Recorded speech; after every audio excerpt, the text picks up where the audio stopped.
आजकल इतनी ज़्यादा गर्मी हो गई है कि लगता है कि सूरज तो घर पर ही आकर बैठ गया है।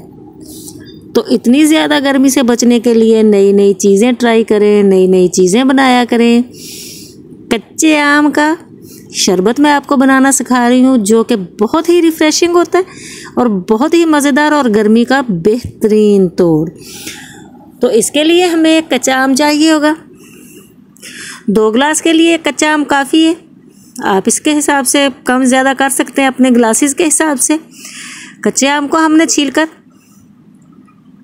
काट लेना है। थोड़ा छिलका मैंने इसके साथ रहने दिया है, जो कि बहुत अच्छा लगता है। इसको हम काट लेंगे। ये बहुत ही रिफ़्रेशिंग बनता है और गर्मी ख़त्म करने के लिए तो बहुत ही अच्छा है। और मैदे के लिए आजकल चाय वगैरह पीने को दिल करे तो मैदा जो है वो उसमें जलन शुरू हो जाती है, तो उसके लिए तो ये बहुत ही ज़बरदस्त है। पुदीना डाला है थोड़ा सा, 3 से 4 पत्ते आप डाल लें। नमक है, थोड़ा काला नमक डाला है और कच्चा आम। इसके बाद ठंडा पानी इसमें ऐड किया है, थोड़ी बर्फ़ शामिल करेंगे।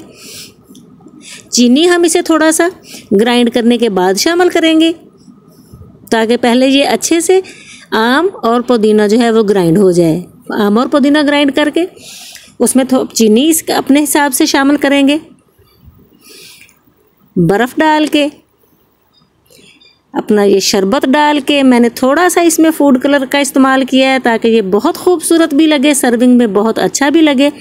और इसमें डालेंगे सोडा, स्प्राइट, 7 अप, जो आपको पसंद हो, और इसे सर्व कर देंगे। यकीन मानिए ये बहुत ही ज़बरदस्त, बहुत ही रिफ़्रेशिंग शरबत है।